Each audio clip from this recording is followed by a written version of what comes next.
currently giving away $16 million to registered swing state voters who qualify for the giveaway by finding political position. He's going to have to kick you out of the way. I can see that. Hi, everybody. Hey. We have got you packed in like Spirit Airlines. We promise a smooth flight tonight, though. Boy. Not like tomorrow night. No, that's not going to be bumpy at all. Right. Okay. Because I had only one person playing, I figured I could pack the house a little tighter than usual. And because I had a whole bunch of people I had to disappoint, I'm afraid. You are the lucky ones. You made the lottery. And I'm so happy to be doing it that way now because, A, it brings in a lot more people who otherwise could, aren't on their email the moment I send out an announcement. So you've got this 2-week window when you can forget about it and find out, oh, goodness, I should have answered that. I still can. So I like being able to reward that, and it brings new folks into the room, which is lovely. I really like that. I wish I had a larger room. I wish I could bring more of you in here. This is about as packed as you'll ever see it. I promise. I won't do this again. But how many people are here? 48, wow. Including Robin and I. Wow. Yes. So 46 of you are got in here. Yeah. So, what to say about John Doyle? Who doesn't? You're here because you know this guy. Unfortunately, has got the word legendary in front of his name for the rest of existence. And beyond that, you can't say much. I got a couple things. I think I still have your DVD set of playing rhythm guitar when you didn't look like anything like you look now.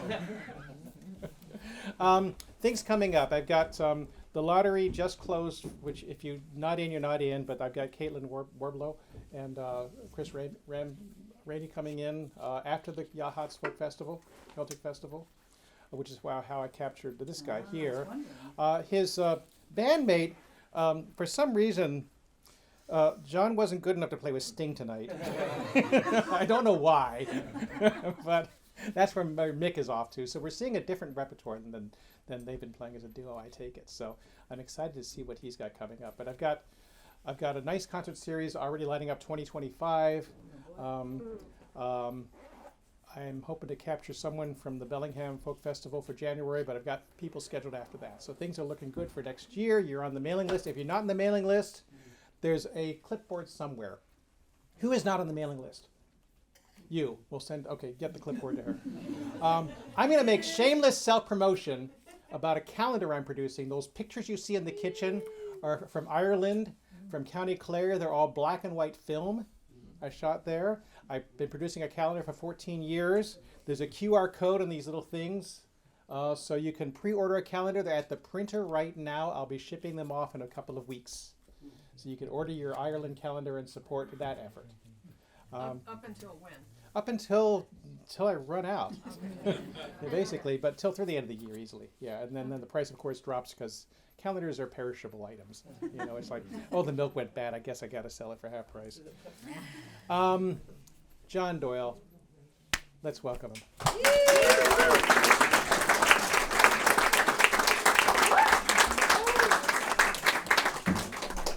Thanks, Doug. Hello, everyone. Hi. I'll do a few songs to get warmed up here. Here we go. How are y'all doing? Great. Yeah?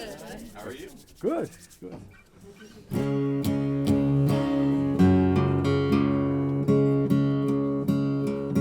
This is up close and personal. I'll be sitting in your lap in a minute. Okay.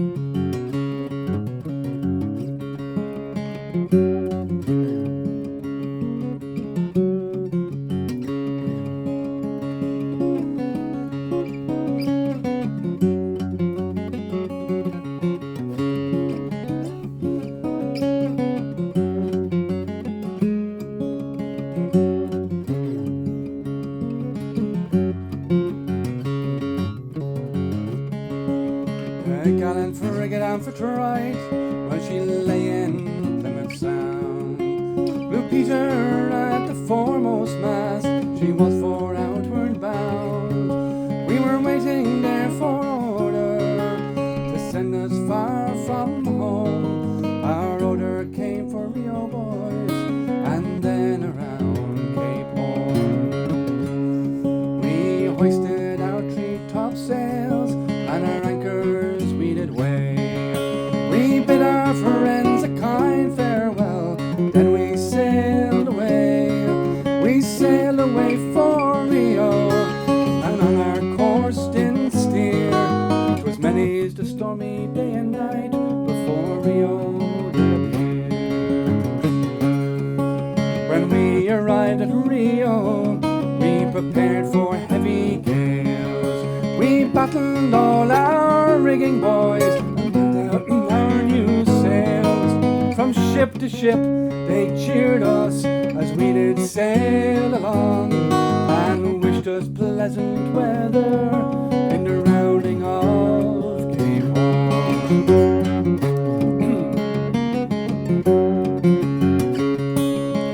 While bearing down Magellan Strait, when a blowing sealing hard, while shortening sail to gallant tars, furl from the topmast yard. By angry seas the ropes we threw from their poor hands were torn, and we were forced for to leave them to the sharks that prowl around Cape Horn.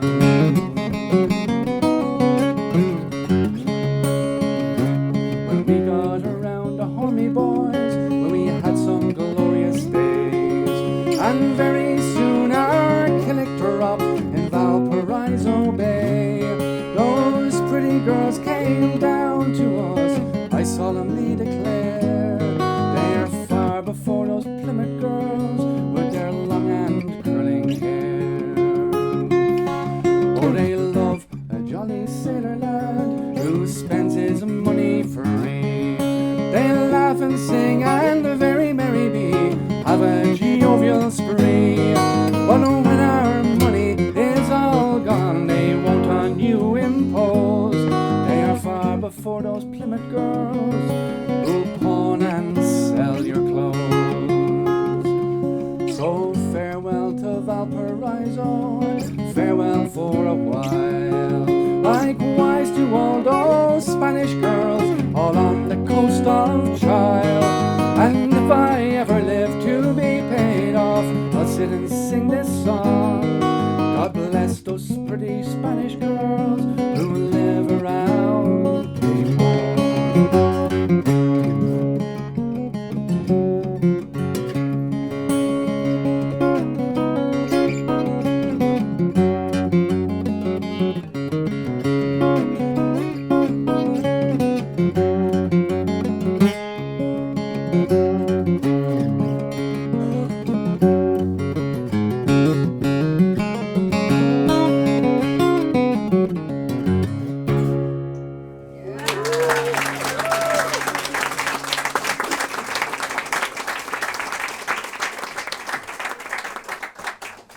All right.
bound down in iron chains.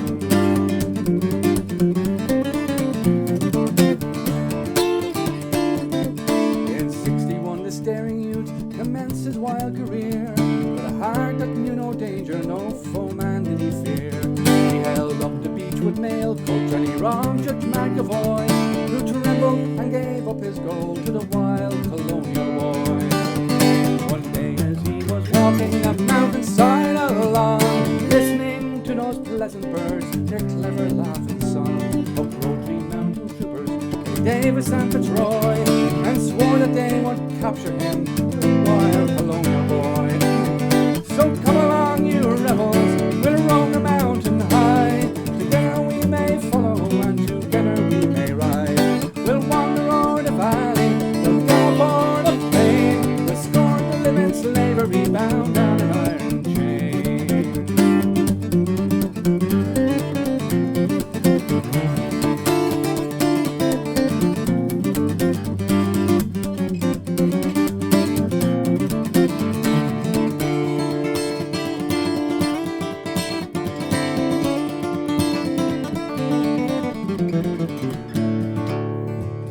Surrender now, Jack Dolan. Can't you see we're 3-1? Surrender now, Jack Dolan, or your life will not be long.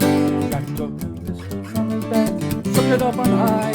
I'll fight but not surrender, says the wild colonial boy. He fired at Trooper Kelly and brought him to the ground. But turning round to Davis, he received a mortal wound. All shattered through the jaw, he lay still firing at Fitzroy. And that's the way they captured him, the wild colonial boy. So come along, you rebels, we'll roam the mountain high. Together we may follow and together we may ride. We'll wander o'er the valley, we'll gallop o'er the plain. We'll scorn to live in slavery, bound down in iron chains. So come along, you rebels, we'll roam the mountain high. Together we may follow and together we may ride. We'll wander o'er the valley, we'll gallop o'er the plain. We'll scorn to live in slavery, bound down in iron chains.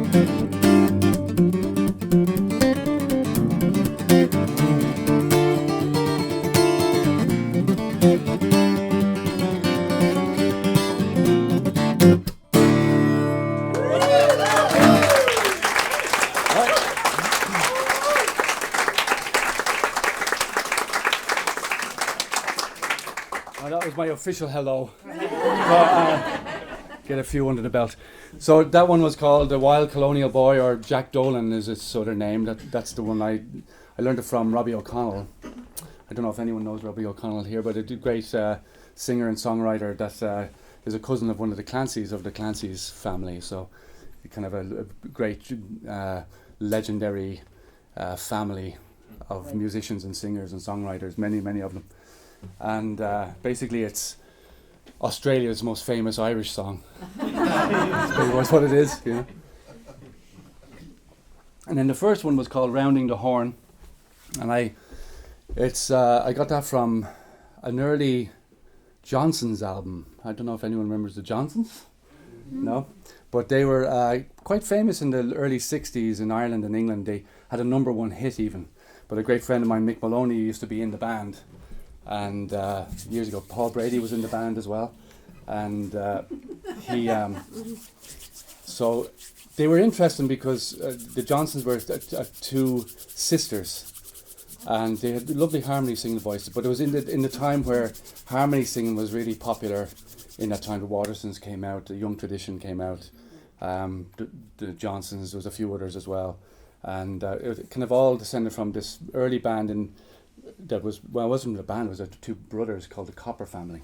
And they were the first people to really sing kind of in this harmony, kind of pretty basic harmony that they were singing, but they were old traditional songs. And during the English folk revival, like Martin Carty and Nick Jones and a bunch of other people would have been collecting from them.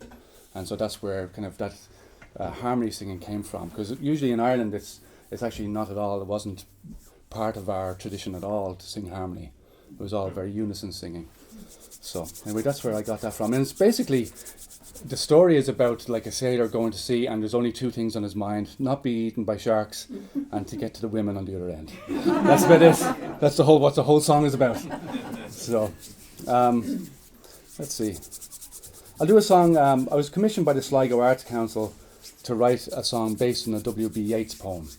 So I picked a pretty obscure one of his. It's, if memory serves, the title of the poem is "He mourns for the loss that has come over him and his beloved, and longs for the end of the world." So I figured that'd be a great Irish love song. So I started writing it, and I took little snippets from the poem, not really much of it, little bits here and there, beautiful little phrases here and there. And I started looking at W.B. Yeats's life a little bit, and just a few little kind of stories was one. He was in love with a woman called Maud Gonne. It seemed all his adult life. And it was an unrequited love. He asked her to marry him 3 times, and 3 times she refused. And then, not content with that, he actually asked for her daughter's hand in marriage as well. And she politely refused as well. So a little obsessed. There's a few things to note in it. Mac Og, that's named in it, is another name for Angus Og, who is the god of love and the god of war in the Irish pantheon of gods. And he resides in Brunaboynia or Newgrange. Has anyone been to Newgrange? So that's his place, that's his dwelling place. So if you can imagine the people that came over, and there's 4 invasions in Ireland in mythology, and in reality there probably was more than 4 or 5, but the Miletians came in around 500 BC, around that time. And if you can imagine them coming in and seeing Newgrange and not, it was already an ancient place, it was already 2,000 years old or 3,000 years old at that stage. So you can imagine that they had to have some sort of mythology to it. So they were the place of the underground gods. The gods, there was a fight, and between the Miletians and the Tuatha Dé Danann, which were the kind of legendary people that lived there, and the Miletians won, and the Tuatha Dé Danann went underground, and that's where our stories of the fairies come from the Sidhe, and all those people. They went underground, and so then they would pop up to create havoc every now and again, And so there's great stories and great depth of that. So if you've ever been to Ireland and you've been to one of those places, there's definitely a feeling of otherworldliness to it. And the last verse kind of has a snippet of Amergen's poem. And Amergen was one of the first poets to enter Ireland, they said, one of the Miletians. He was one of the king's sons. And as they were coming in, over 9 waves, it says, if you're up farther than 9 waves, you're not in Ireland. So over 9 waves. And they were coming in and trying to get in to invade the country.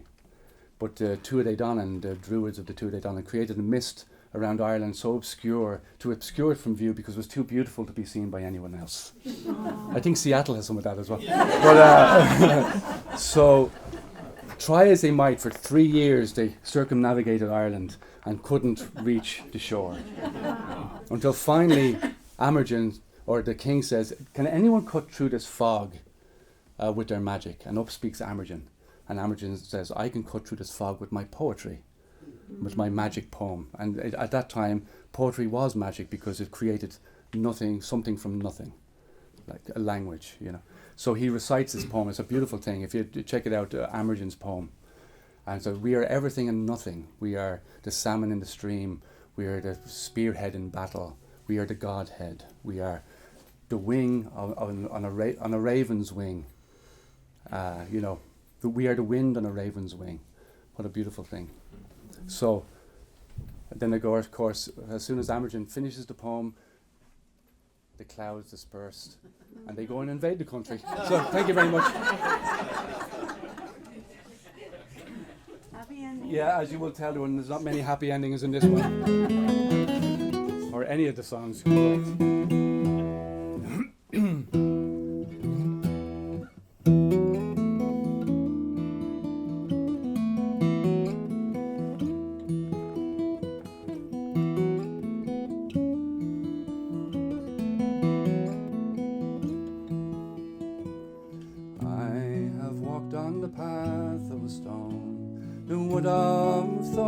Surrounds me at night, the lonesome call of owl At dawn the cockerel crowing, once more the summer sun it comes, its dappled light adorning.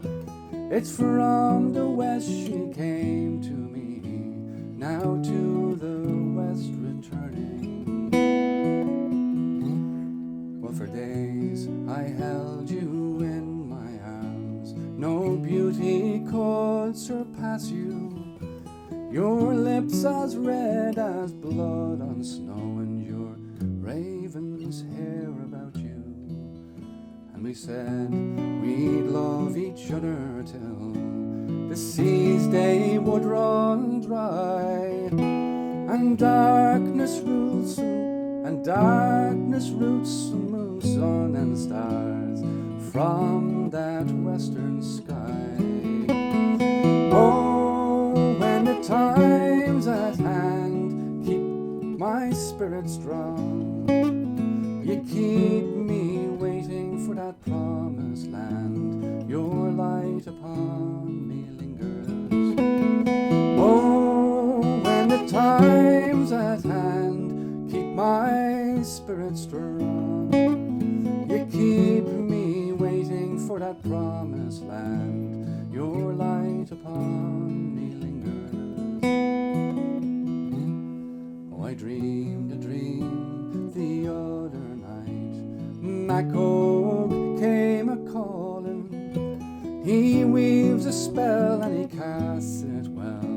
It's light upon us forming. And I awake and I call you by your name, to no answer but the wind, crying out for all lost love, it seems, throughout the world resounding. Oh, when the time's at hand, keep my spirit strong.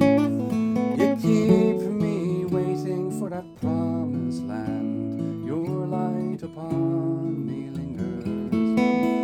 Oh, when the time's at hand, keep my spirit strong. You keep me waiting for that promised land. Your light upon me lingers. I've been a salmon in the pool, a red deer running fleetly, the savage soul of man as battle rages all about me. And now a birth, and now a death, a fire burning brightly. Well, I've been the wind on a raven's wing, as a storm it rages around me. Oh, when the time's at hand, keep my spirit strong. You keep me waiting for that promised land. Your light upon me lingers. Oh, when the time's at hand, keep my spirit strong. You keep me waiting for that promised land. Your light upon me lingers.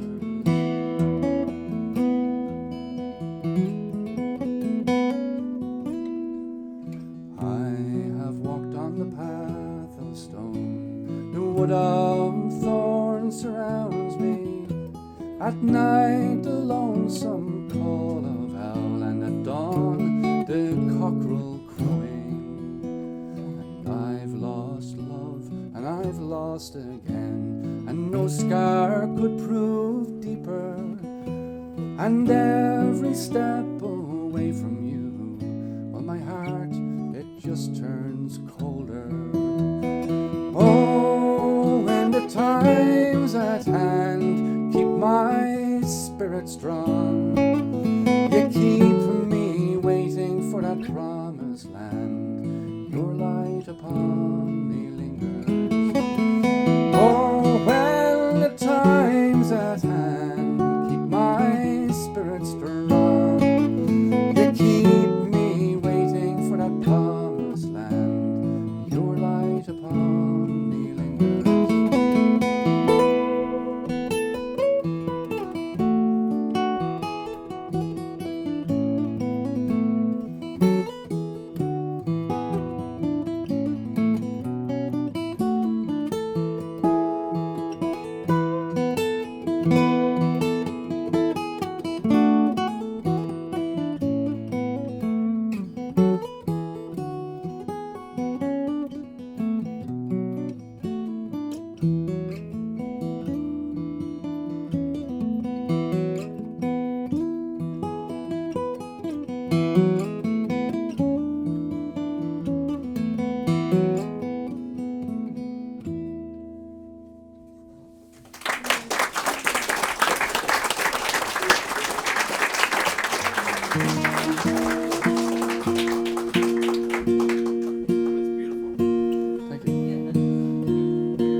I was in a place called Fanu in Denmark. It's off the west coast of Denmark. It's a beautiful kind of windswept island, kind of a lot of sand and shrubbery, you know. And there's a little club there that I played in, kind of on the edge of this kind of little island. You know, it's an interesting place. It actually in the walls, like all around the walls, it has kind of Delft, you know, like that Delft from Holland, but it has little kind of broken Delft, all pieces, all in the framework and in the walls themselves. Kind of very interesting. And I was asking the guy why that was, and he says all the ships in the 1600s had that as ballast. Oh. And so when there was a shipwreck, Oh my gosh. they had the ballast from the things, and they were able to grab the Delft and put it, and then they use it as like kind of as for the walls.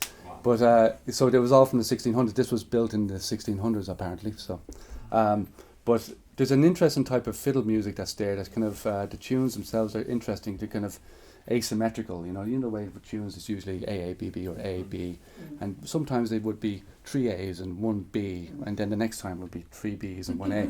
You know, it kind of and different time frames too. So you'd have like 12 bars and 1, and then 7 bars, and then, you know. So I tried to kind of write a tune a little bit like that. It's not quite. And then followed by a tune called the Kulani Reel, which this is my 2 nephews here. They're living in Vancouver. They came down to visit, so yeah. So if anyone has a problem, they're going to sort it out. Okay, they're all bigger than me. Yeah. But in Killarney, County Sligo, it's a little kind of village in South Sligo. Beautiful little place.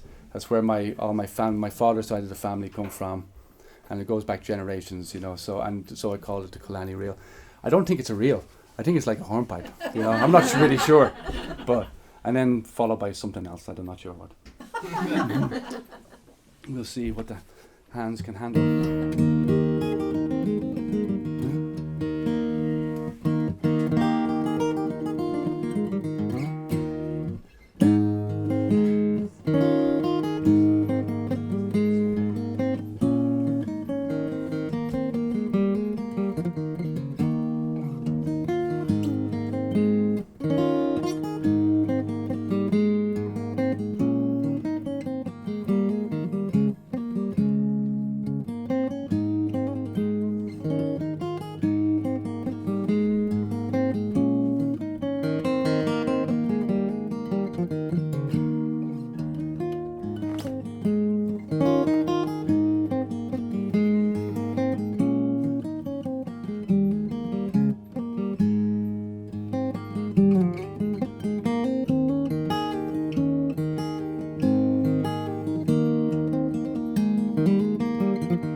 All right, get warmed up. I was just thinking about this song. I learned this from a great singer man called Frank Hart. He was a great collector of songs, a great singer from Dublin. And he's like, I suppose like he would be the kind of, if you can call it prolific, but he collected so many songs, you know, like over the course of his lifetime. He was an architect in Dublin. He taught architecture, and but his whole pastime was collecting songs, and he would go everywhere and just find old people and and just sit with them and listen to them and record them. And he passed away about 10 years ago now, maybe more, but he left I don't know how many he collected over the course of his lifetime, huge amounts, and he put them into an old database on his computer in a very random style. And it took maybe something like 10, I think they're only getting them out now, because it was in this on a PC, and his daughter, his wife is gone too, his daughter couldn't remember the password. And so they were like officially his lifetime of collecting songs had nearly been lost. But finally they got around to it, and but this was one that I heard him doing many years ago in the Goleen Singers Club, and I've always loved it. It's called Valentine O'Hara, and Valentine O'Hara or Val O'Hara. The other name of you might know if you know folk songs would be Tyne of Harrow, and so they're interconnected. And I always thought it was an English song originally, but there's some reports saying that it actually is an Irish song, which I still like. I'm not sure, but it's a great story. If I remember it. I am a gallant highwayman called Valentine O'Hara, brought up with poor but honest folk, nigh to the hill of Tara. 'Twas forgetting of a maid with child to England I sailed over, while I left my parents and became a wild and daring rover. It's straight for England I did go, where I became a soldier, resolved to fight Britannia's foe. Not Hector great was bolder. Well, they sailed me to a foreign land, where the cannon loud did rattle, and believe me, boys, I do not boast how I behaved in battle. For it's many's the battle I was in Holland and French Flanders. I always fought with a courage keen, led on by brave commanders. But a cruel ensign, he called me out, and I was flogged and carted, and cruel the usage they gave me, and so I soon deserted. Straight to England I set sail as fast as winds could heave me, resolved that of my liberty no man could e'er relieve me. Well, I slept by night in Auburn field, by all my friends forsaken, and I dare not walk the road by day, for fear I would be taken.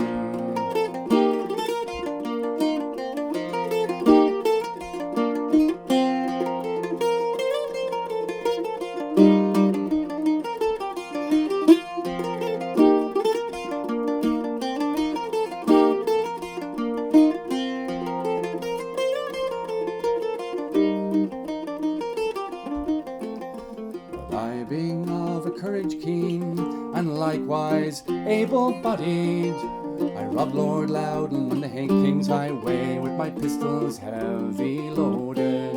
I clapped my pistols to his breast, which caused his heart to quiver, and £500 in ready gold to me he did deliver.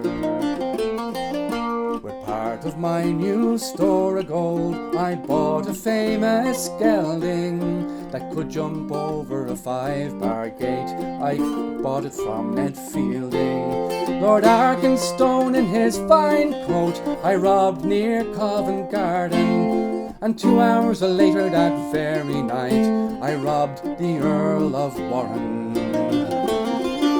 And twice at Turnham Green I robbed a revenue collector, and what I took from him I gave to a widow for to protect her.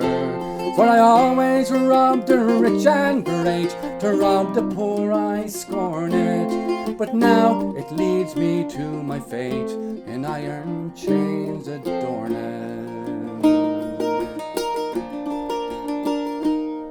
For it's straight to Newgate I am bound and by the law convicted, for to hang on Tyburn tree my fate, to which I'm much affrighted. Farewell to my comrades all on my native hill of Tara. Kind Providence may test the soul of Valentine O'Hara.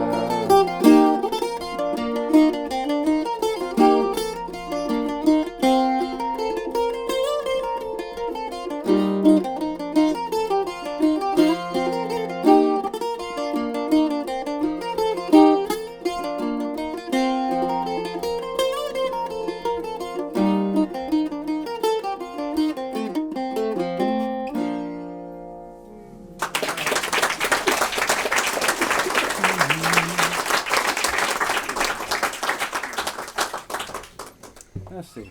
Haven't done this one for a while. It's called A False Lady. Maybe you can remind me of the lyrics. Right, let's just start.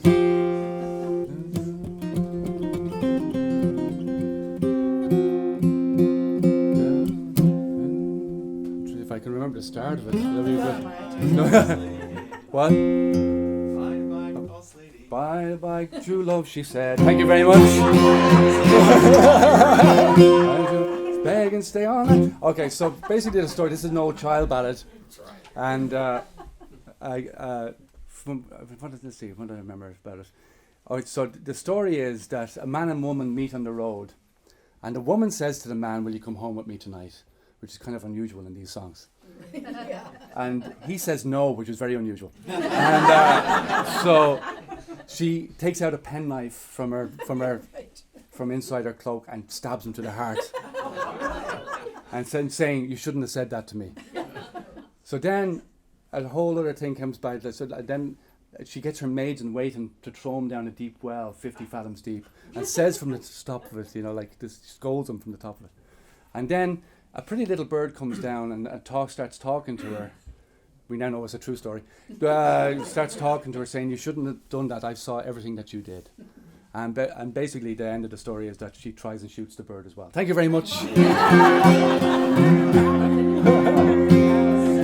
I don't know what the moral of the story is, Usually in these songs, in old child ballads, and very old story, that they have a moral, Don't say things to ladies, I don't know. Anyway, it's great though.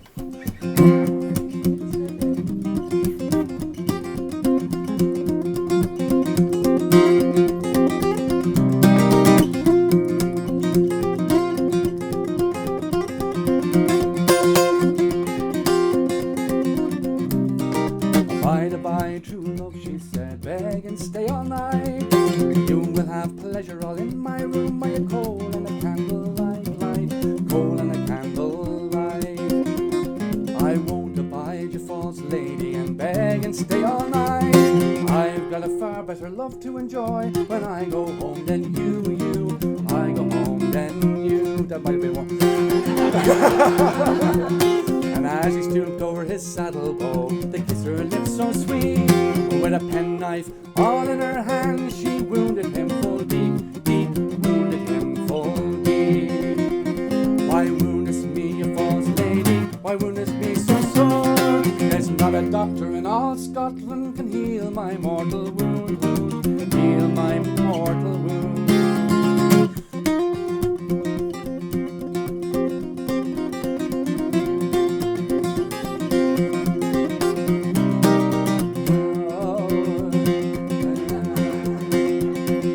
Woke the maids all in the morning at the break of day. There's a dead man in my bedchamber. I wish he was away, I wish he was away. So they took him by the lily white hands, the others by the feet, and they threw him in a very deep well for 50 fathoms deep, 50 fathoms deep. Why, lie there, you false young man, lie there, you lie alone. Let that woman that you love best think you're longer coming home, longer coming home.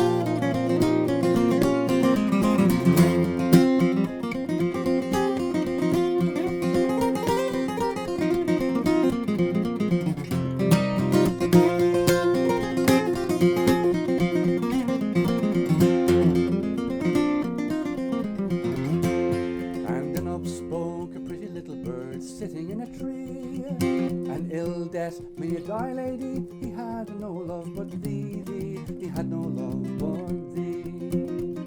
Come down, my pretty little bird, and sit upon my knee. I've got a golden cage at home, I'm sure to give to thee, I'm sure to give to thee. Oh, I won't come down, you false lady, and sit upon your knee, for you have slain your own true love. I'm sure you would slay me, I would sure you would slay me. Oh, I wish I had my bow to bend, my arrow and my string. I'd shoot you to the very heart, among the leaves so green, green, among the leaves so green. Well, if you had your bow to bend, your arrow and your string, I'd take my wings, away I'd fly, you'd never see me again, never see me again. Oh, I'd take my wings, away I'd fly, you'd never see me again.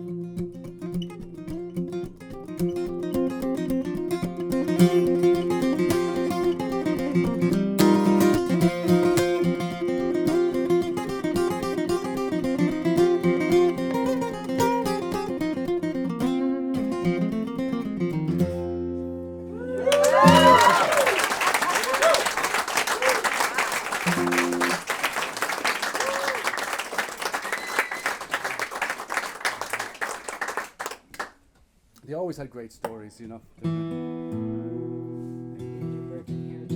can if you want. Yes, okay. I'm open for suggestions. Yeah. This is for my daughter. Was 2 years old. Her name is Rossa, and when she was 2 years old, she used to have this lovely little habit of making little presents. You know, you give her crepe paper. You know, that different coloured crepe paper. And we'd give her it, and she'd get little stones and pennies and 2p's and things like that, and put them in there and kind of tie them in bows and give them out like happy birthday, happy birthday, like to as many people as possible. And it was a really cute little thing to do, you know. So I wrote a song about her then. Of course, she's 20 years old now.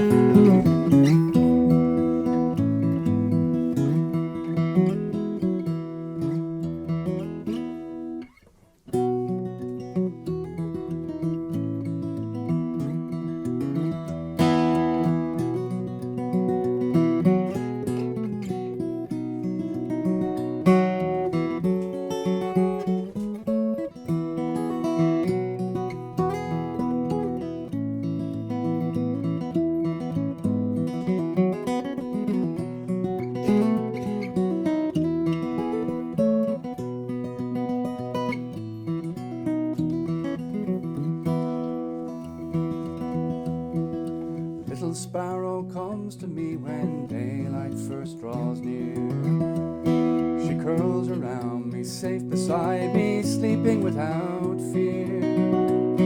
Then she wakes, smiles and laughs and whispers in my ear, singing softly to me, little sparrow,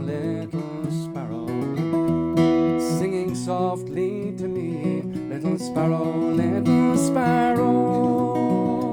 singing softly to me.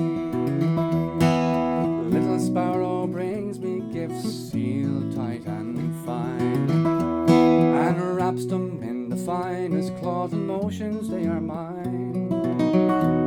Jewels of glass, pennies of brass, aged and rusted by time. Oh, come bringing gifts to me, little sparrow, come bringing gifts to me, little sparrow, come bringing gifts to me. Come flying back to me when sunlight fades and days grow old, and I'll wrap you in silken stars and keep you from the cold. This blessed treasure without measure in your arms I'll hold. Oh, come flying back to me, little sparrow, come flying back to me, little sparrow, come flying back to me.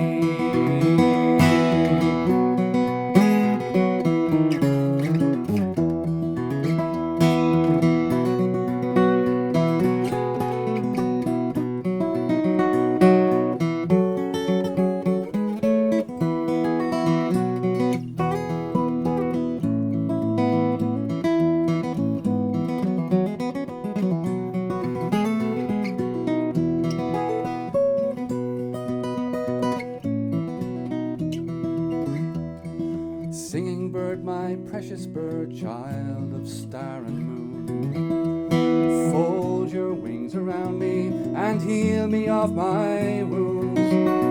Release us from our sorrow, rejoice and come home soon. Oh, come safely home to me, little sparrow, little sparrow. Come safely home to me, little sparrow, little sparrow. Come safely home to me.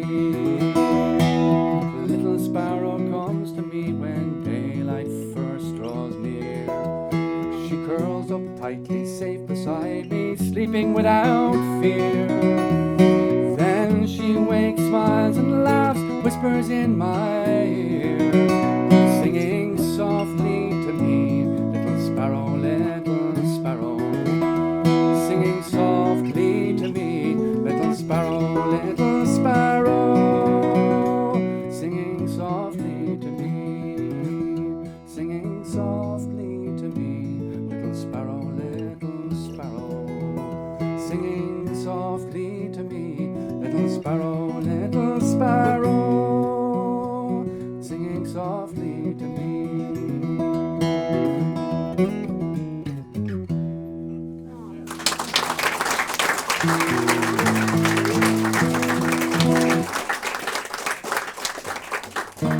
That's about as sentimental as I'll get. So, okay, I'll finish the first half here with a song about my great-grandfather, your great-great-grandfather. His name was Martin Lohan, and he came from County Roscommon, close to Craig's, or closer to Four Roads in County Roscommon. And he decided in 1915 to take to head to America, as his twin brother was already over there. And so he walked all the way from Roscommon right down to Queenstown, which is now covered about 150 miles or so, and then took the SS Arabic, a White Star Line ship. And they were about 80 kilometers offshore when U-24, a German U-boat on maneuvers, attacked the SS Arabic and destroyed her with 2 torpedoes. And my great-grandfather was one of the lucky survivors. He jumped into the sea as the blast happened, and as he was swimming there, a life raft crammed with people came close to him, so he swam to it. But the men started beating him with oars to get him away from it, afraid that he would topple it over because it was full. But luckily for him, a woman outstretched her hand and saved his life, hoisting him up onto it. Now, for you optimistic Americans, he did not marry her.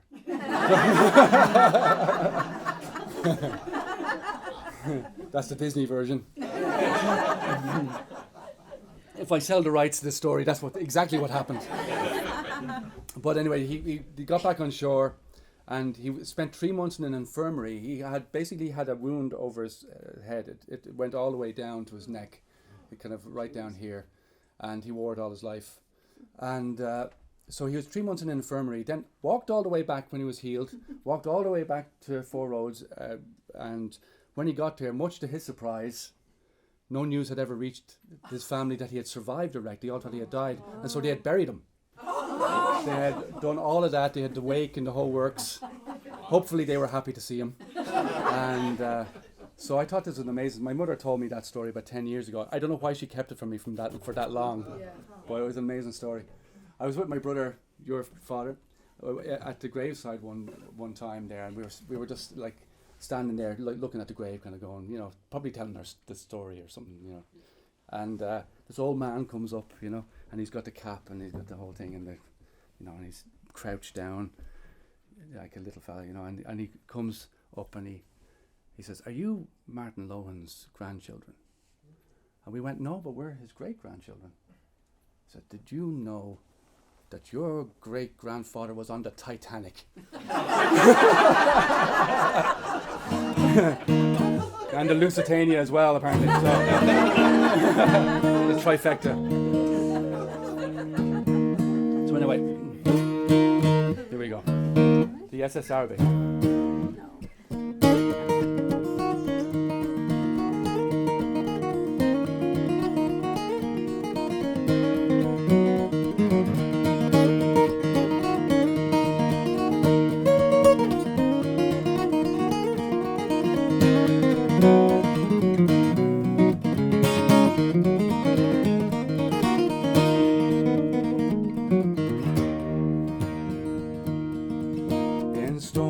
country soil, through hardship and toil, Roscommon's rough lands they own me.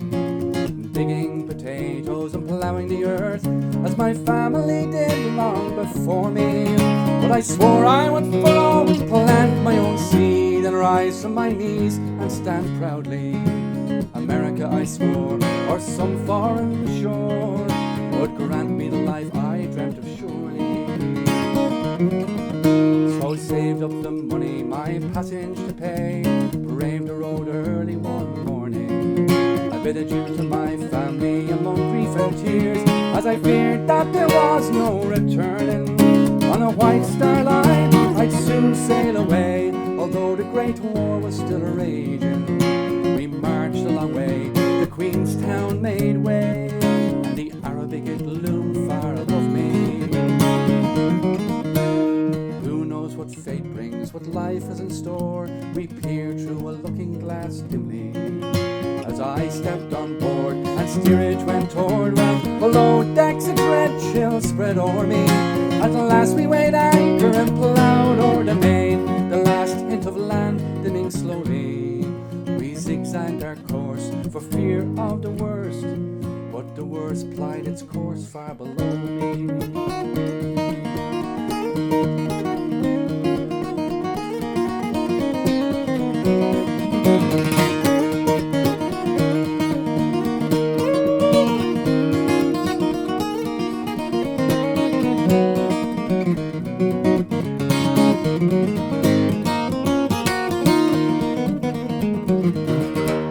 U-24, the scourge of the sea, spied us and soon they made ready.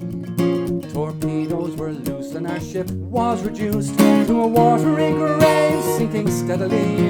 The lifeboats were cast, the men embarked last, but there was too few for so many. Well, I jumped in the sea as a blast wounded me, and the blood ran thick and freely. In fear and confusion, thrashing around, dreading the abyss fast approaching, while spying a life raft I clung by its side, but they beat me with oars for encroaching. Still a lady on board took pity on me, as I took my last breath and was sinking, grabbing my arm to keep me from harm. She held me and saved me from drowning.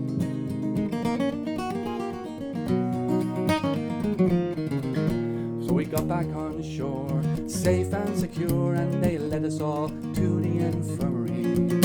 3 months I spent there wondering why I was spared. Among all, why was I given mercy? Some live and some die, there's no reasons why. Those spinners weave their webs in mystery. But I'm back on my land, and fate lends a hand, and the roots of Roscommon weave around me.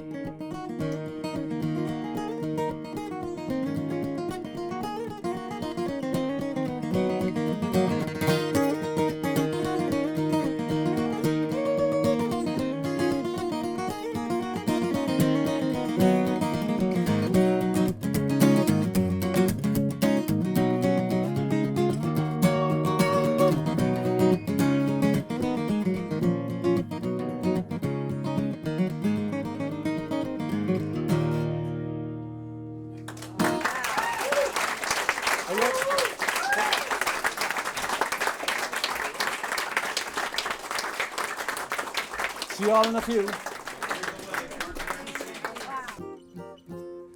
Sung by the great Ewan MacColl.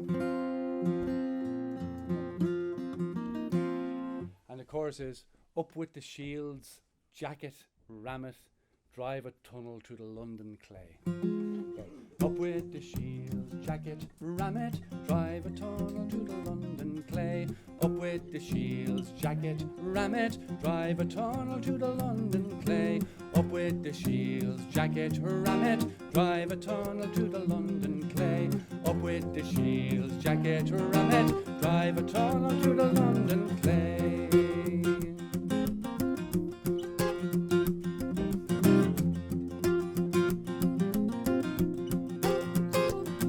Hares run free on the Wicklow Mountains, wild geese fly and foxes play. driving a tunnel to the London clay. Up with the shield jacket, ram it, drive a tunnel to the London clay.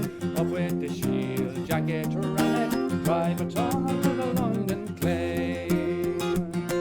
Below our mad wild ducks breeding, wildfowl gather round Loch Ray. Those sporting boys of Longford County are digging a tunnel to the London clay. Up with the shield jacket, ram it, drive a tunnel to the London clay. Up with the shield jacket, ram it, drive a tunnel to the London clay. Well, Lochder trout grow fat and lazy, salmon sport in Cushla Bay. Fishermen from Connemara digging a tunnel to the London clay. Up with the shield jacket, ram it, drive a tunnel to the London clay. Up with the shield jacket, ram it, drive a tunnel to the London clay.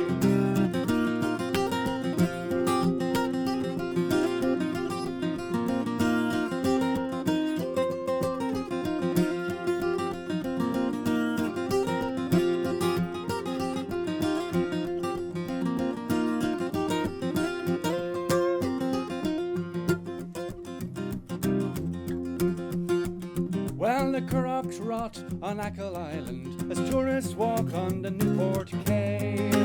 Mayo boys have all gone roving, they're digging a tunnel to the London clay. Up with the shield jacket, ram it, drive a tunnel to the London clay. Up with the shield jacket, ram it, drive a tunnel to the London clay. Well, Carlow girls are fine and handsome, all dressed out so neat and gay. Carlow boys don't come to court them, they're digging a tunnel to the London clay. Up with the shield jacket, ram it, drive a tunnel to the London clay. Up with the shield jacket, ram it, drive a tunnel to the London clay. Well, down in the dark are the tunnel tigers, far from the sun, the light of day. Far from the land that the sea once buried, they're digging a tunnel to the London clay. Up with the shield jacket, ram it, drive a tunnel to the London clay. Up with the shield jacket, ram it, drive a tunnel to the London clay. Up with the shield jacket, ram it, drive a tunnel to the London clay. Up with the shield jacket, ram it, drive a tunnel to the London clay. Up with the shield jacket, ram it, drive a tunnel to the London clay. Up with the shield jacket, ram it, drive a tunnel to the London clay. Lovely.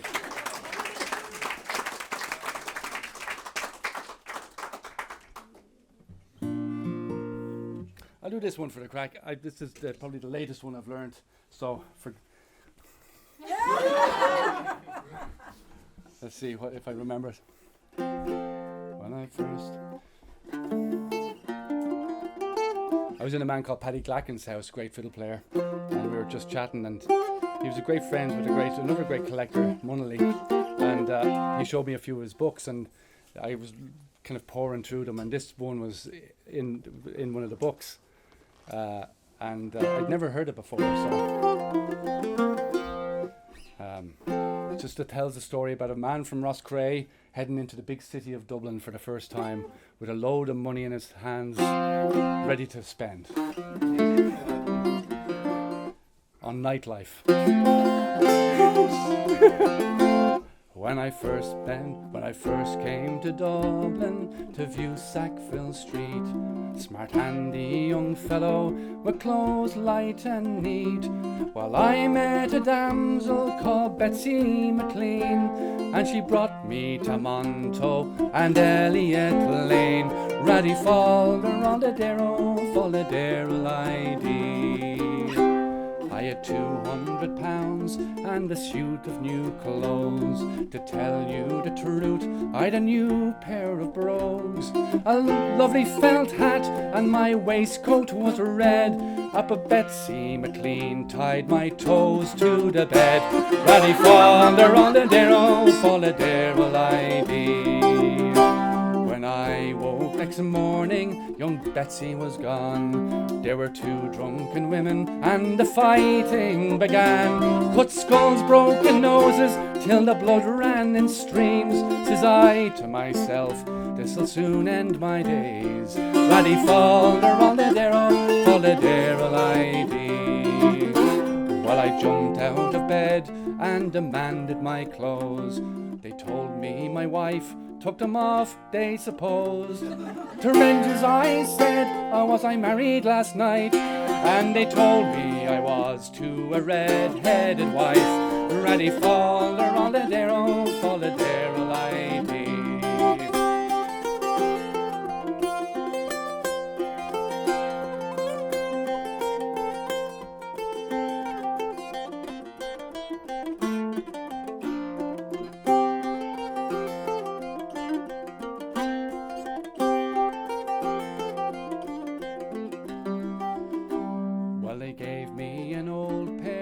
Gone in a fright, sent me up the street for to look for my wife.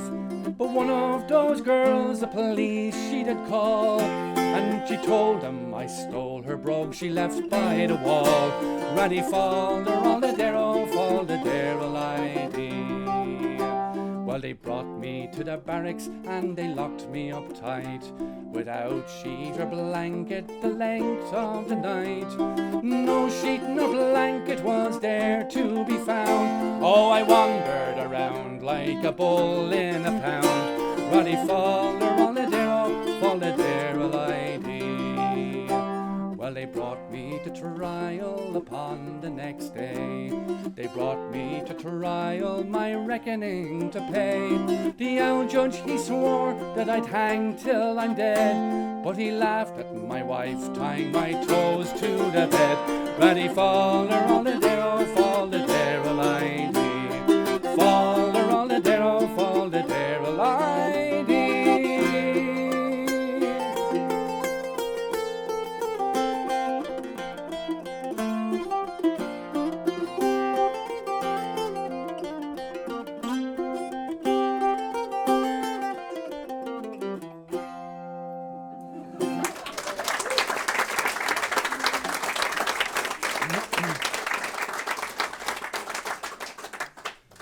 Let's see.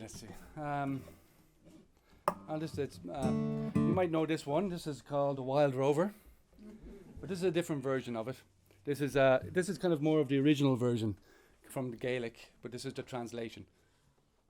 And it was originally gotten from the Usher family in Drogheda, and they were a great singing family. But they were Gaelic speakers in a place that's not usually Gaelic speaking, which is in the Pale. If you would think of Dublin as the Pale, all the way around Dublin, Leinster, kind of that area. For the longest time, that was English owned, like from the 1200s, really, And then the rest of Ireland was kind of Gaelic, and then it spread, kept spreading out. But this version, not sure how old it is, but they would say at least to 1600s. But I think it's a lovely. The melody is so beautiful, and we all think of this as a drinking song, but it's really an anti-drinking song. Because if you think of the last verse, had I all the money that I left in your care, it would buy me the food for a family fare. It would thatch my new cottage. It would buy me a barn, and it would buy me a great coat to keep my back warm, and its wild roving give over.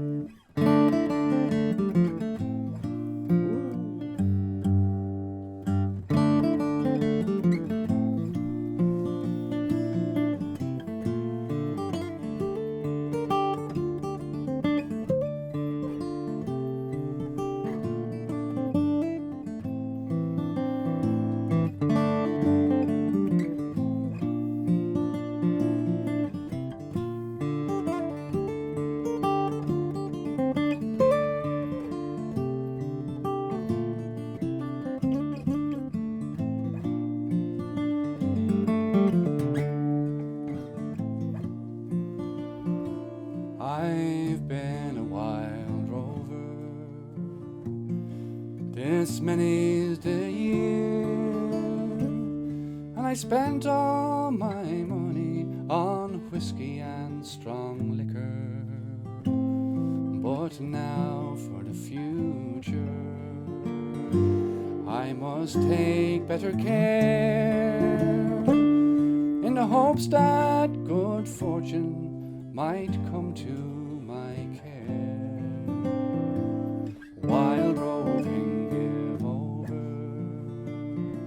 Wild roving, give over. And I never'll be called the wild rover no more.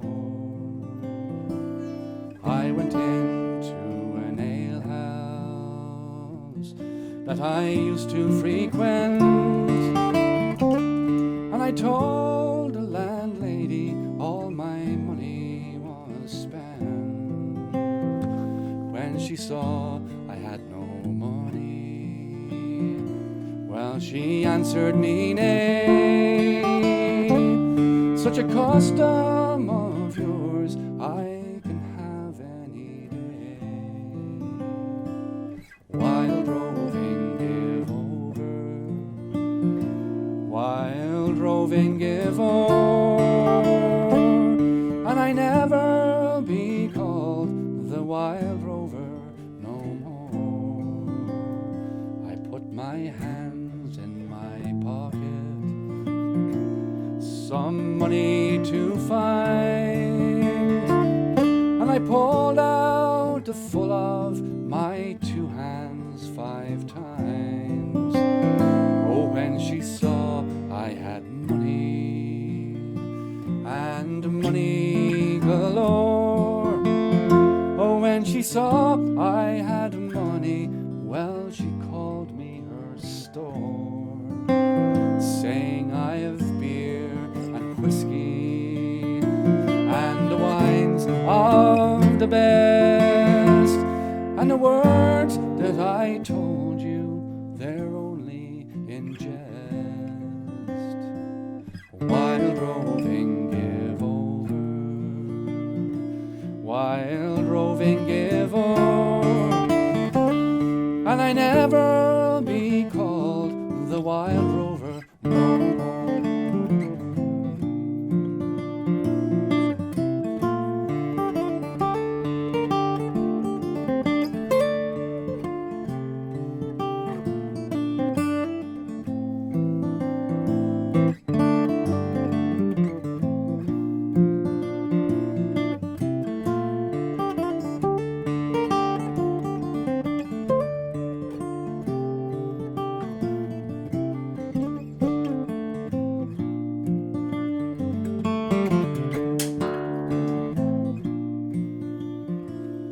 Had I all the money that I left in your care, it would buy me the food for a family fare, and it would thatch my new cottage, and it would buy me a barn, and it would buy me a great coat to keep my back warm.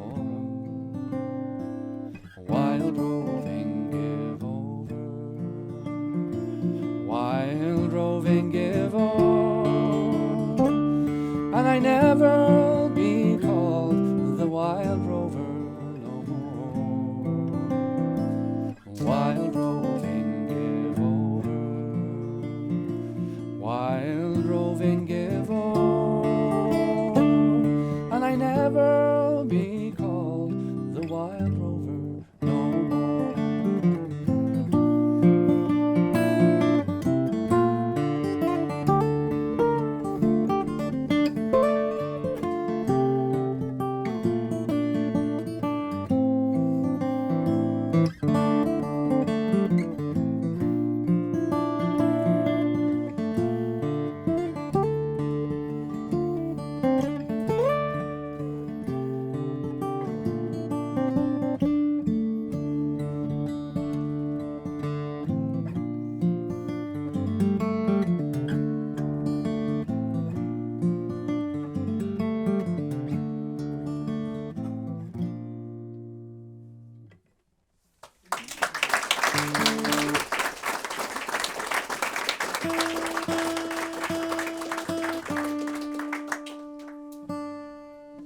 mind of a story about a man called Richard Joyce, who in the late 1600s, early 1700s, decided to indenture himself to the ship's captain, who was heading for Barbados. It was in the middle of the penal times, where there was draconian laws against the Irish. And so he sets off on a ship, but about halfway there, of course it's always halfway there, but halfway there he gets captured. They all get captured by Algerian pirates, led by Rhys Morat, who was actually Dutch originally, but he was a pirate. And they captured him and imprisoned him and enslaved him and brought him to Algiers. And he spent 14 years in slavery. And during that time, he learned how to goldsmith. And it was there that he first created the cladder ring. Anyone knows who the cladder ring? That cladder ring, which is, there we go. So the cladder ring, which is of Greek and Egyptian design, but it was put together by Richard Joyce. And we know this because in 1702, there's the first known version of the cladder ring is in the Irish Museum, and it has RJ and the initials inside it. And he spent 14 years, and he got on well apparently with his slave master, and eventually he freed him. And it was, and then he got a ship back home, ended up in Galway and Claddagh, had 3 children, married 3 children, and lived happily ever after. Thank you. It's the only one. But this is called Richard Joyce, or the Heart and Hand. I heard that story from Martin O'Connor, the great accordion player. He sat me down and said, "You have to write a song about this," and I have the title for it. It's called Heart and Hand, so I have to credit him with that.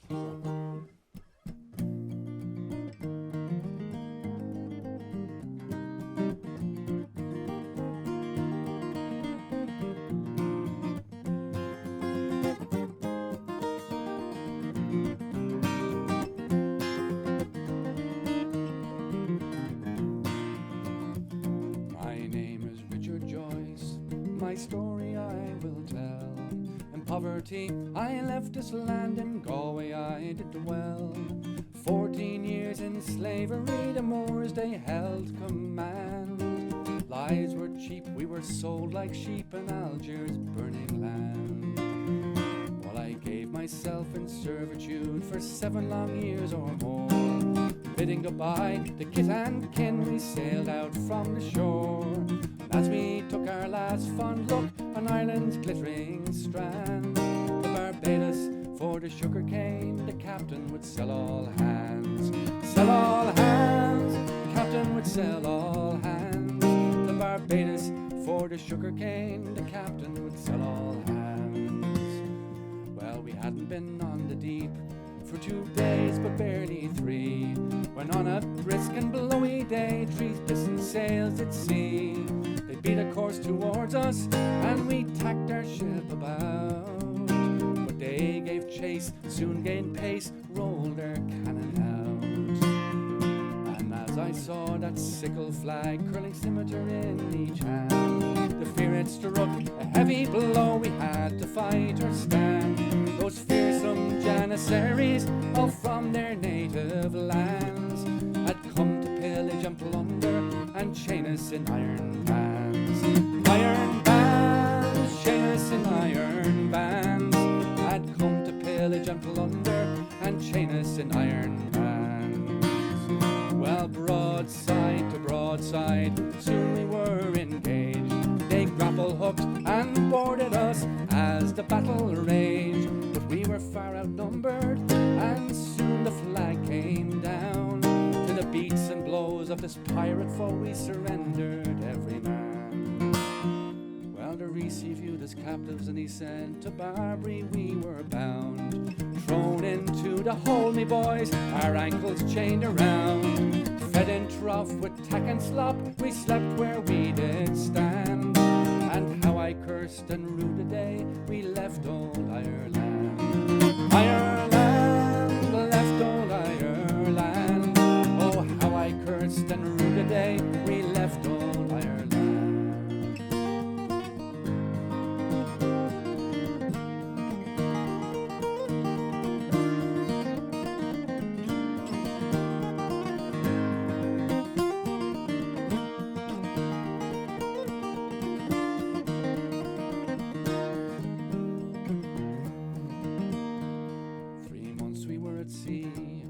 we docked the yells and jeers, brought up but blinded in the light in the port of old Algiers.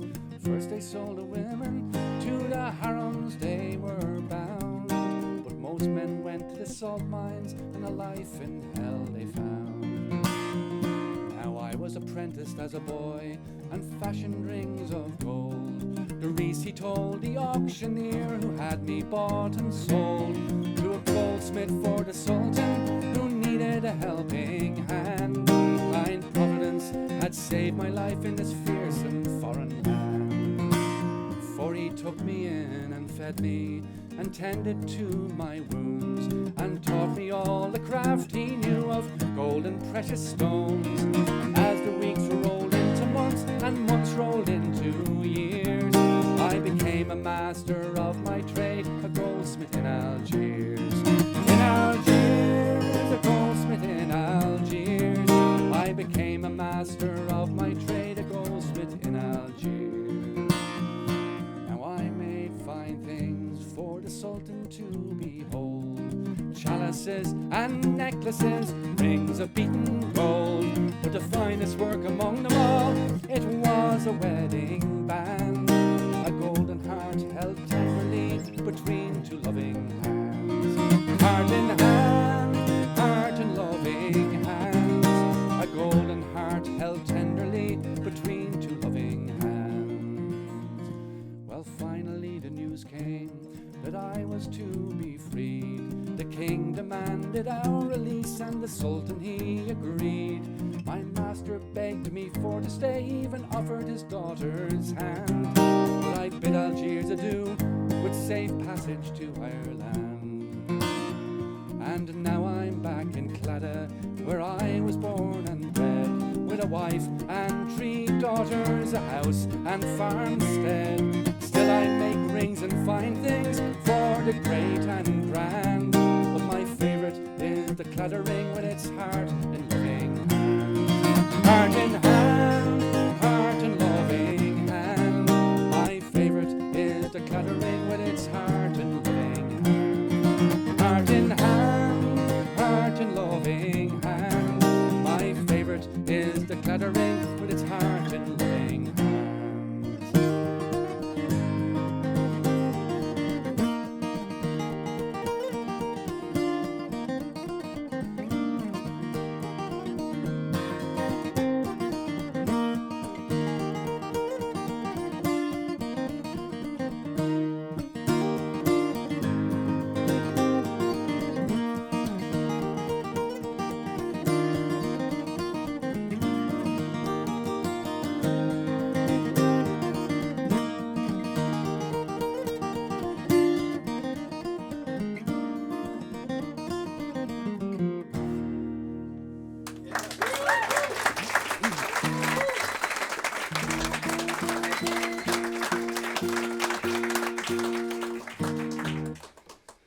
I realised about 8 verses in that I hadn't even mentioned the ring.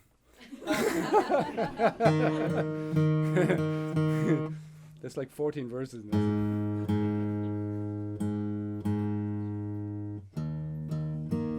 Everyone doing okay?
Bye.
All right, a couple more to do. Any requests? Birkenhair, okay. Parents reared me tenderly. Parents reared me tenderly, okay. I was cast for Captain Glen, but that's definitely not in my memory bank anymore. But for the next time I will. Next time. What were the jigs you just played? Oh, Jesus. The first one was called Young Tom Ennis. The second one is the Besom in Bloom. No, the Cooigo Glasses. Cooigo Glasses from Sligo. And the last one, the one after that, was the Besom in Bloom. Into into and then the Boys of Malin. So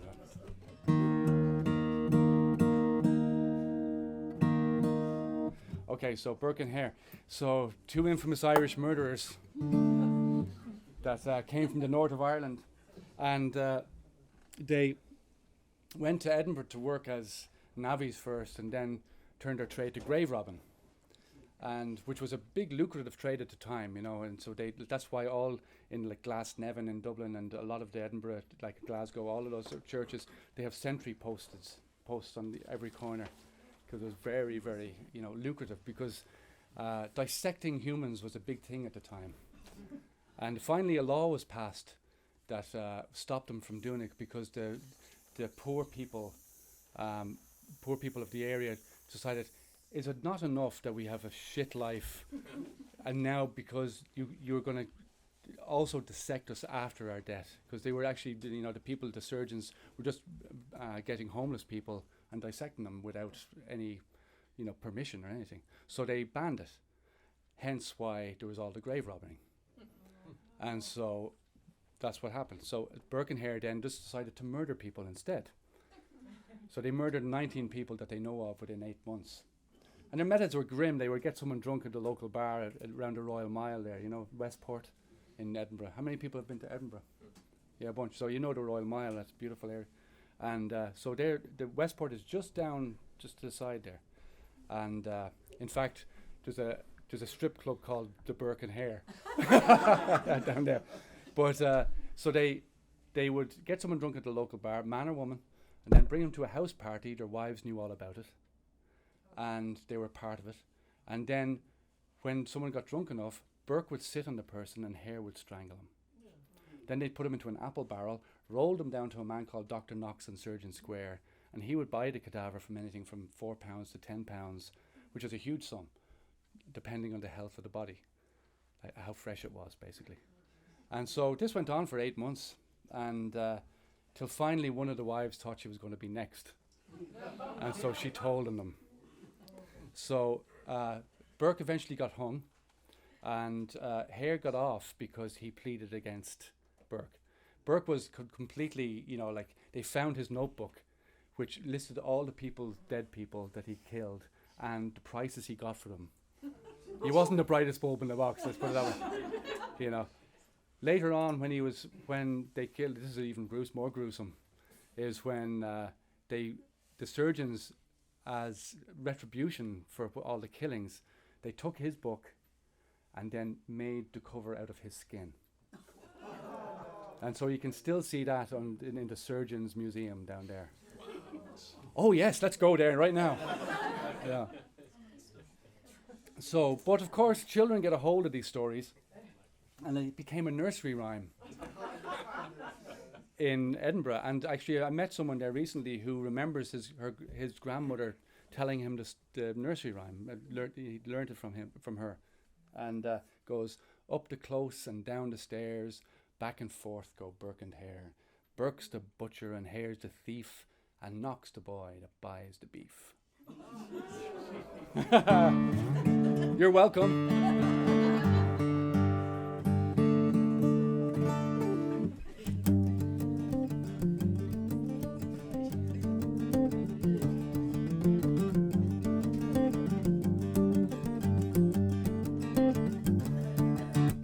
Gentlemen and ladies round a Royal Mile, wearing nothing but their best, going out in style.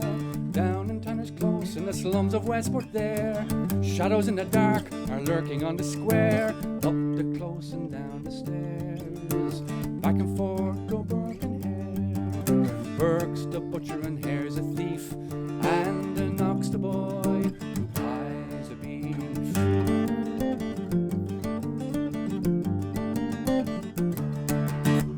In the dead of night we tramp the streets all round and look for some poor soul, our victim to be found. Then we'll bring him back to our humble abode, show him how a proper welcome is bestowed. Up the close and down the stairs, back and forth go Burke and Hare. Burke's the butcher and Hare's the thief, and Knock's the boy who buys the beef.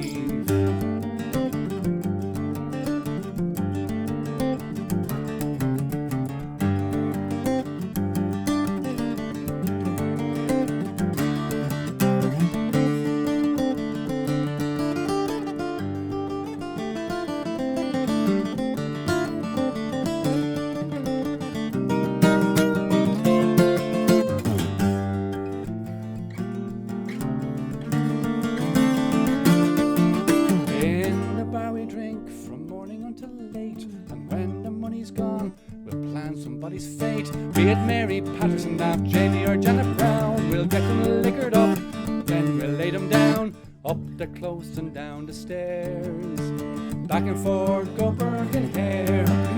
Burke's the butcher and Hare's a thief, and Knock's the boy who buys the beef.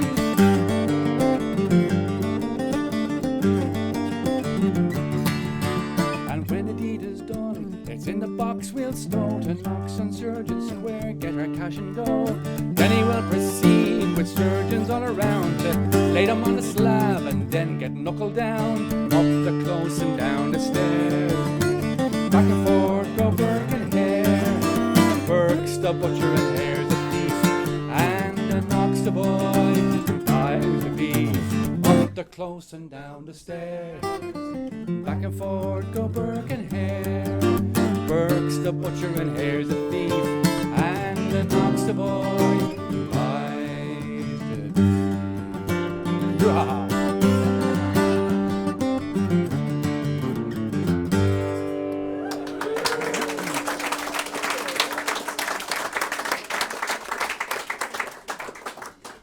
I'll run quickly through a few things. I was just thinking of this song. This is called Teelan Harbour, and Teelan Harbour is where my uncle comes from, Donald Ward, and I used to be thrown up there every now and again.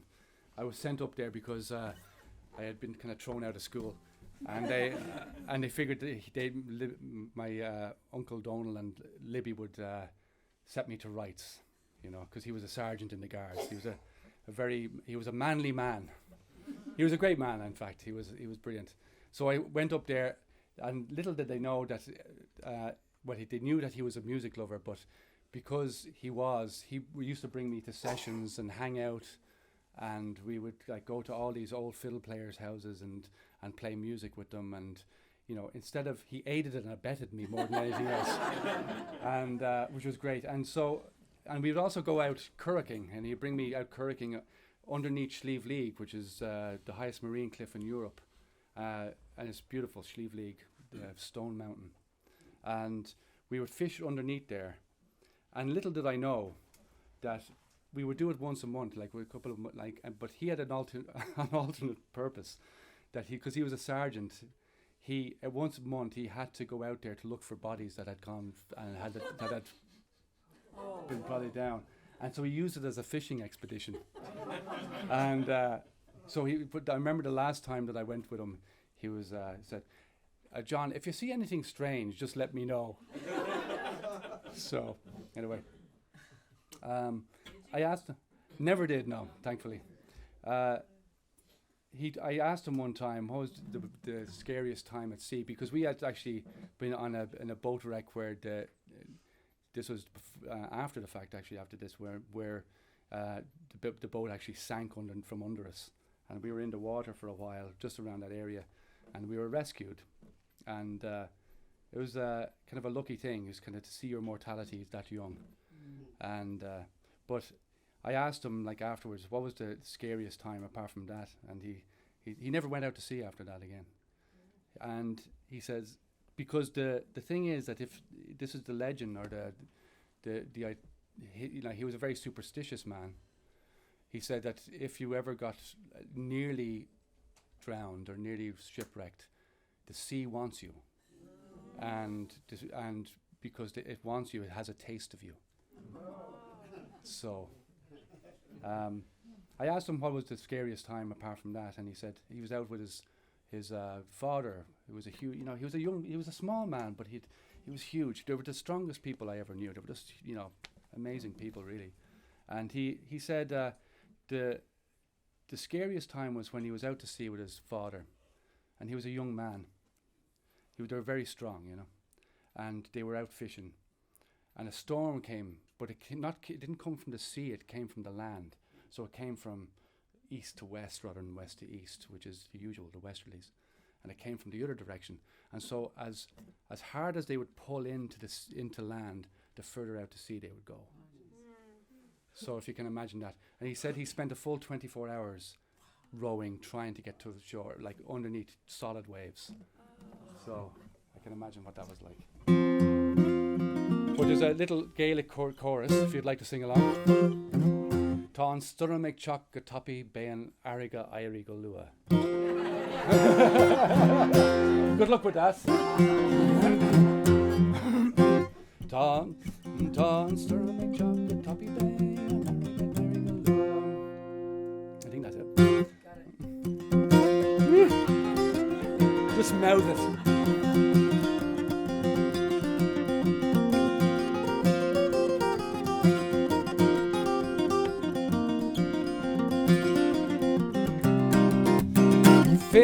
for the heron, the muscle straining men. Conster and make chocolate toppy bay on Arrogate Garrigalua. Set out from Teelan Harbour, Curragh to the wind. Conster and make chocolate toppy bay on Arrogate Garrigalua. Sundog in the evening warned us to stay at home. Conster and make chocolate toppy bay on Arrogate Garrigalua. Now we're on the sea rolling and the wind it howls and moans. Conster and make chocolate toppy bay on Arrogate Garrigalua. Conster and make chocolate toppy bay on Arrogate Garrigalua.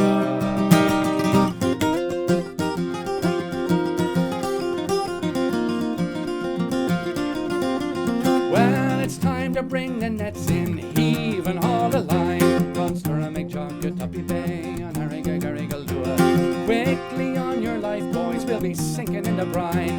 Conster and make chocolate toppy bay on Arrogate Garrigalua. The gulls, they're all crying, heading for the shore. Conster and make chocolate toppy bay on Arrogate Garrigalua. And the wind is rising quickly, bear down on your oar. Conster and make chocolate toppy bay on Arrogate Garrigalua. Conster and make chocolate toppy bay on Arrogate Garrigalua.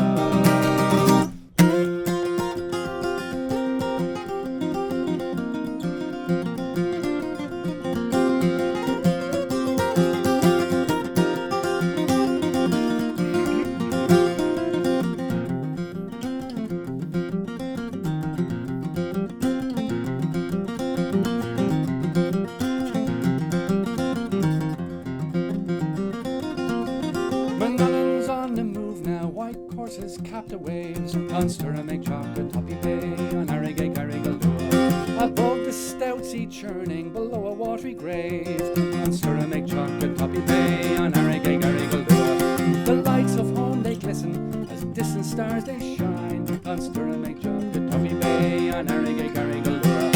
And our family, they're all praying for some signal or some sign. Conster and make chocolate toppy bay on Arrogate Garrigalua. Conster and make chocolate toppy bay on Arrogate Garrigalua. Conster and make chocolate toppy bay on Arrogate Garrigalua. Conster and make chocolate toppy bay on Arrogate Garrigalua. Conster and make chocolate toppy bay on Arrogate Garrigalua.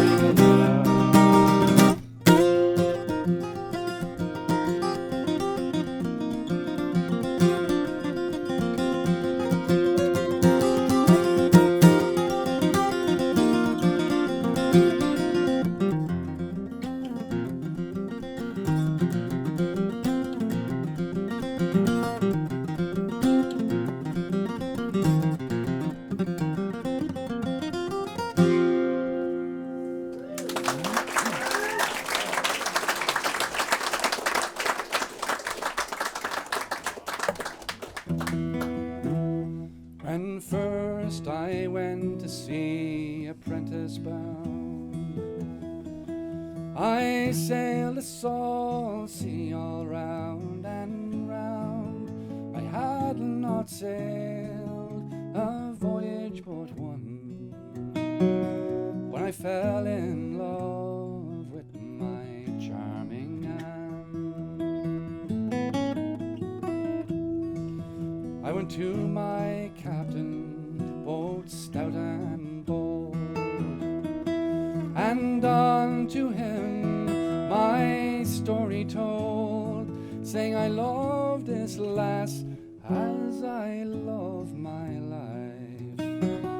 What would I do if she was my wife? Well, the captain says you are a foolish boy, for to court a girl that you'll ne'er enjoy.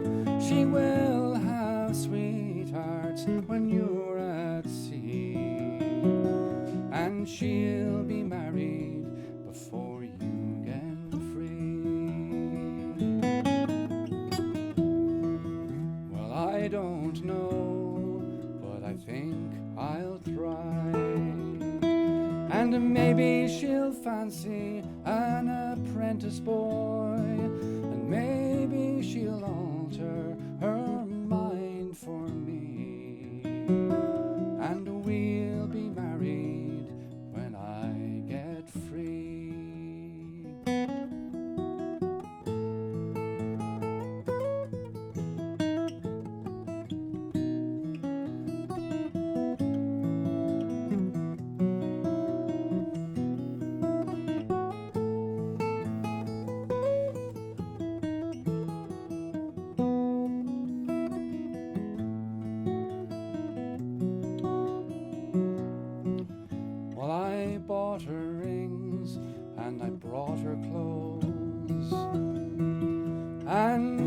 to prove to a heart that loves. She accepted them all.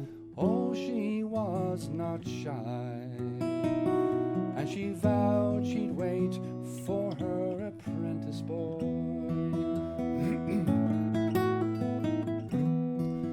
When my voyage is ended and my work is o'er, I'll steer my bark to sweet air and shore. In my native country, my love I'll enjoy, and good luck will shine on the apprentice boy.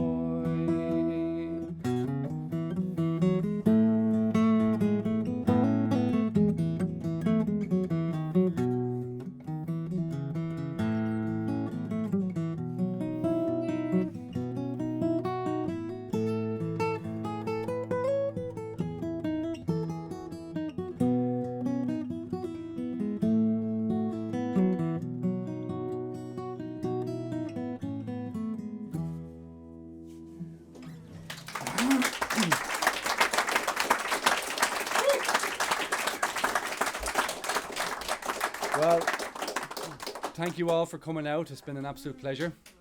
And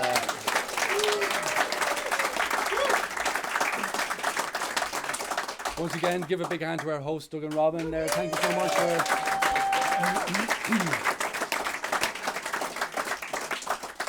And to you all for coming out too, because, you know, like without live music, you know, and camaraderie and, you know, a communion of spirit and music and singing together, you know, it's a wonderful thing to have to do that, you know, and it's healthy, and I think it like lifts the spirit and lifts the soul up, especially when things are in a very awkward position tomorrow.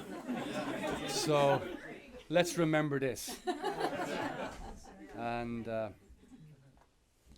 I just wanted to say that I was in Asheville during the hurricane and the disaster that's there, and I saw people band together like I never saw ever in my life.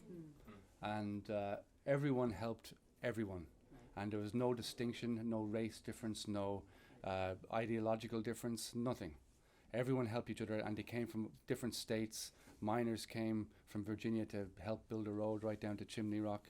I saw people from Louisiana bring containers of water from right there, because they were in Katrina and they knew what it was like to have no water and no food, and unfortunately for the people that live by the river, a lot of them were poor, and their houses are gone now, and they have no place to stay, and of course the insurance companies won't pay because it's water damage, not hurricane damage. You know, so there'll be a battle between that. So, but I wanted to say that it was amazing to see that and see the camaraderie and the spirit of generosity. And I think there's only a few people in this world that want to fuck up the world. I think the majority of people want to live happily and just be together and, you know, just have a nice time, you know. And so, anyway, good night.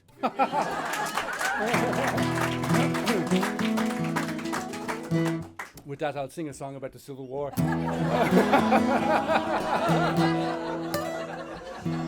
Okay, I won't.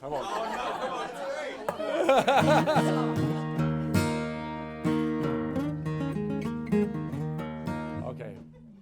Will I do it? Will I do it?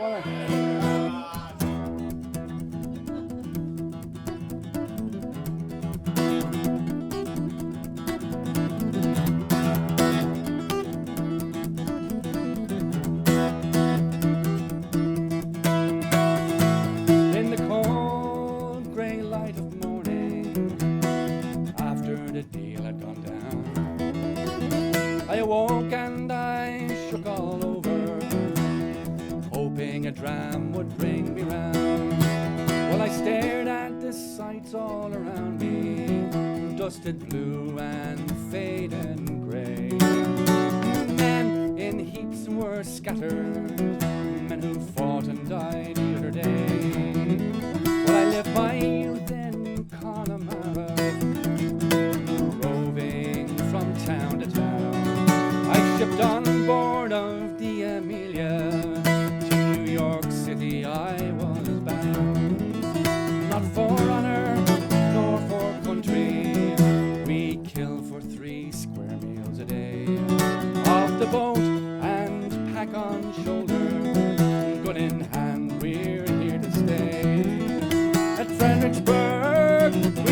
rose to meet them, though we knew the price we'd pay. My heart today, but the Irish Brigade will not surrender. Fog above cleared away. General Marr, he gave the order up Mary's Heights, charge away. The hills were rife with blood and murder as we gouged and tore our way. Macmillan's rebels, they fired upon us, shot and shell, book and ball. Their green flag rose high above them as ours fell on the battle wall. At Fredericksburg we rose to meet them, though we knew the price we'd pay. But the Irish Brigade will not surrender. Fog a bullet cleared away.